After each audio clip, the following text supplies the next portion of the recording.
Here's one for you. I'm a fan of my little sayings, as I'm sure you well know by now. And here's one that I'm sure that you've heard before. You don't know what you have until you've lost it. Or some variation of that. And the typical example of that is, your girlfriend breaks up with you and, oh, you didn't realise how much you loved her until she dumped you. And all that jazz. Alright? And it's the same for when, I don't know, maybe even on a longer kind of time scale, you didn't enjoy, with hindsight, say you might have enjoyed the time with your kids more because now they're grown up and they don't give a fuck about you and they're stroppy teenagers and they hate you.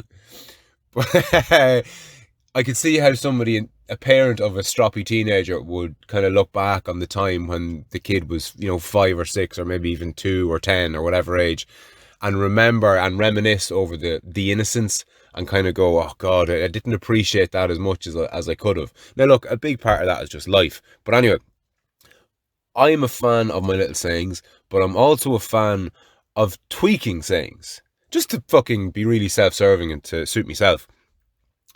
So what I like is the reverse of that. So the way it was always told to me is, you don't know what you have until it's gone, or you don't know what you have until you've lost it, or the sentiment is the same. You don't see the value in something until you don't have that something anymore. And it's only with retrospect in the conditions of loss that you appreciate what it was that you had. But what I want to talk about here now is the reverse of that. It's the idea that you don't know what you haven't until you have it. Now, I'm literally only after coming up with that in the last couple of minutes, so it's not exactly polished or concretized or crystallized or just, set in stone just yet. But bear with me, because again, like all of my fucking ramblings, it's not the words exactly that really matter. It's just the gist. Once you get the gist of it, once I'm able to convey the gist of it, the sentiment of it, the spirit of it, once I can get that across, that is literally all that matters. Okay, so you don't know what you haven't until you have it. Pre-COVID, okay, I couldn't get my head around how good I have it now, say. And what do I mean by that? So let me just backtrack a little. It was March, maybe February, maybe even as early as January, February, the start of 2020. There was whispers of this fucking virus in China. Okay, now, I completely ignore the news, so I was well behind in all of this. But I remember a mate of mine mentioned it to me, and I just kind of rolled my eyes and was like, oh yeah, it's SARS and Ebola and fucking all the rest of it, all combined, and it's going to spread across the globe and it's going to wipe us all out. And he was like, no, like, he could see my cynicism in it because he knew that I don't listen to the news and I don't pay attention to all that nonsense, but he goes, no, Frano, this is different. Well, how right he was. It is different. It's very different. This was one of these rare occasions when the news was actually worth paying attention to. Now, in hindsight, I'm still glad I wasn't paying attention to it until somebody told me about it. And I'm more than happy to continue with that. Because unless you're going to have your own, these days what you need is your own political correspondence. So, like, I have a guy who has an interest in Bitcoin, for example. So if I ever have any question to ask or want to know something about cryptocurrencies, I hit up my cryptocurrency correspondent, basically. A mate of mine who's involved in it and gets it and understands it and follows it and all the rest of it. And I have the same for politics. I have the same for American politics. I have a mate of mine who follows American politics. He's like my own personal correspondent. He fucking watches the news. And I know what type of person he is. Therefore, I know what type of information he gives me. I know how to parse it. I know who it's coming from. So I kind of know whether or not he's exaggerating a little or whether he's not exaggerating a little. The idea being that I have a handle on the people who are giving me this information, and I have a handle on where this information is coming from. So I can kind of make up my own mind in relation to what all these different people tell me. Anyway, I don't want to talk about that. I don't know why I'm rambling on about that. What I do want to talk about is, bang, at the start of 2020, you're in fucking lockdown, and that's just it. And the whole country was like, oh fuck, right, Jesus Christ. And we were all kind of shitting ourselves to one degree or another. Now, I personally wasn't worried about myself or my immediate family, but my mum and my uncles and aunties and that, like, fuck it, especially at the start of the year, like, there was savage concern for them, if for no other reason that they were going to have to be in lockdown for the rest of their fucking lives. Okay, because there was at that stage there was no guarantee, not that there is now, but there was no guarantee that there was going to be a successful vaccine anytime soon. There was no surefire way of stopping transmission outside of, isolating yourself from the rest of the world. And life can be fucking tough enough when you're, pushing it in the years, or you have an underlying health condition, or fucking both, without throwing solitary confinement into the fucking mix. Think about it, lads. Solitary confinement is a punishment in a maximum security prison. And that's essentially what we've sentenced a lot of people in this country, and in all countries too. But anyway, again, I'm fucking off tangent here. Sticking with the lockdown, bang! It was just imposed on us. None of us knew what to fucking do, and we all just kind of made the most of it. Or at least some of us did, or I did at least, or tried to. Made the most of the time that I was at home, spent a load of time with herself and the kids, got a load of work done around the house and all the rest of it. I was blessed because, I don't live in a 2-bed semi in fucking Finglas. Do you know that kind of way? But anyway, the second lockdown was different. The second lockdown was, right, fuck, okay, we're at this shit again. Time to get fucking busy. That was my mentality. Time to get fucking... Time to seize the opportunity, basically. And I took the bull with both horns and got after it. I don't know, I still haven't accurately weighed myself because I'm trying not to be too anal about different things. I'm just eating clean and training like fuck. But I'm fucking twice the man I was at the start of lockdown. Mentally, physically, emotionally, maybe not financially. But, I'm doing good. And I know a lot of yous are doing good because you have contacted me. And you have been doing your own version of what I've been doing. And you've been making the most of this second lockdown. And you've been going after it and fucking getting it done.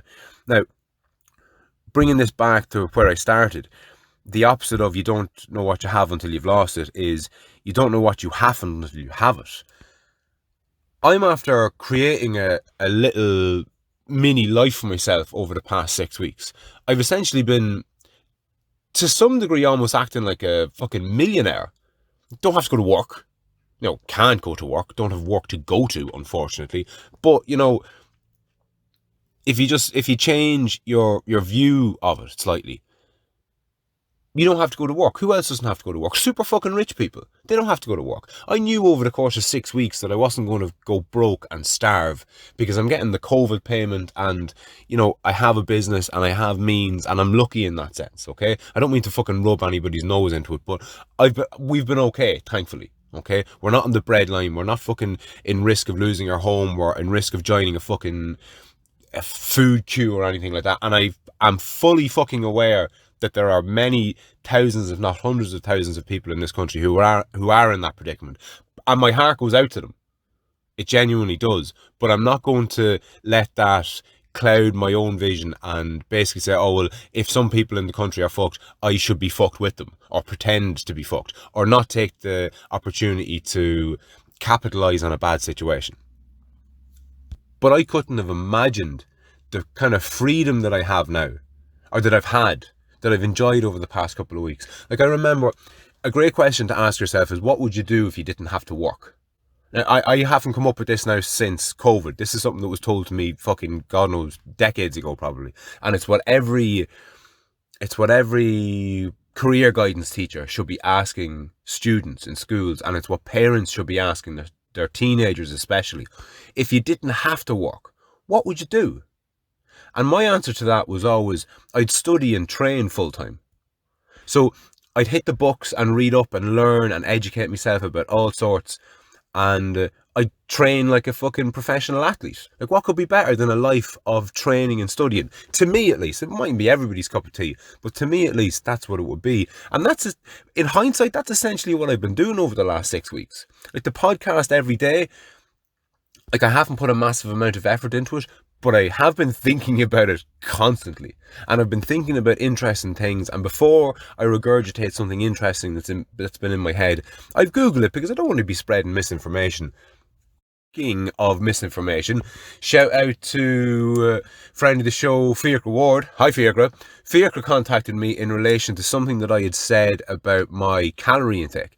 I had said that I was consuming something like 4,000 calories on the day, on the strength and conditioning days, and he thought that was a bit excessive. And he also heard me say that I had burned 2,000 calories in a 2-hour session in the gym, which he thought, he was wearing a skeptical face basically when he heard me say that, thought about it a bit more and was like, that's not right. That's like, you know, you're not fucking Eddie Hall, world's strongest man, deadlift world champion. Do you know what kind of way? Like it just didn't sound right. So since I've made that recording, I've got my heart rate monitor and I've started to get into grips with this. And since then, I did just shy of 3 hours strength and conditioning the other day, and I only burned 1,300 calories only. But still, 1,300 calories in 2 hours and 45 minutes is fucking loads. 2,000 calories in 2 hours, like I said I had done the previous week. I wouldn't say it's not possible, but it's fucking up there with, world record shit. So, not probable. Not possible. Not possible, but not probable. But it wasn't without Fiacre's message that he sent me about it that I kind of realised what I had said and what I was thinking, more importantly. Because if I've said something, it's not, sometimes I misspeak, okay? Sometimes I fucking say 2 + 2 is 5 and I go on and I don't notice it. I'll allow myself misspeaking, given that none of this is scripted and it's all off the top of my dome. But in relation to burning 2,000 calories in 2 hours, I had it in my head that I had done that. And it wasn't until Fiacre contacted me that he pointed that out to me, and I went, fuck yeah, you're right. And then I researched it a little bit more and I was like, I only burned 1,300 calories in 2 hours and 45 minutes. So how could I have done 2,000 calories in 2 hours? Fucking nice one, brother. So shout out to fucking Fiacre Ward. But before I actually let that go, he mentioned that the 4,000 calories in the day that day was excessive, but I don't know, because I have to. This is what I love to chat to you about and to find out more. And again, if anybody who's listening to this knows about this kind of shit, fucking hit me up. I'm offthelead@gmail.com or any of the social media places. So 4,000 calories, like if I'm to take in 2,500 calories as a kind of an average daily man should, and I'm burning 1,300 calories in the gym, never mind anything else I do throughout the day, like there's 3,800 calories. So to me, in my innocence, from my perspective of poor knowledge on this subject, that kind of makes a bit of sense. Now again, I could be missing something or I could be missing loads of things, but that's aside the point. The point is that I'm learning. And that's the beauty of it. So I'm doing the training and I'm learning. And they complement each other, because the more I train, the more I get to learn. And the more I learn, the more I get to train. And the better my rest becomes, the better my food intake becomes, the better my hydration becomes, the better my sleep becomes, the better I time my training in relation to my water intake and my food intake and my sleep and everything else. It just pushes the whole thing on. But again, getting back to the very start, you don't know what you haven't until you have it. I've never experienced this type of a life. For the last 6 weeks, I've been living somewhat the life of an athlete who's just mad to learn. Now, I could be in for a big fucking wake-up call. The restaurants are opening up soon, and I've sowed seeds, and I'm betting on them being open and me having to supply them. Now, who the fuck knows what's happened or what's going to happen?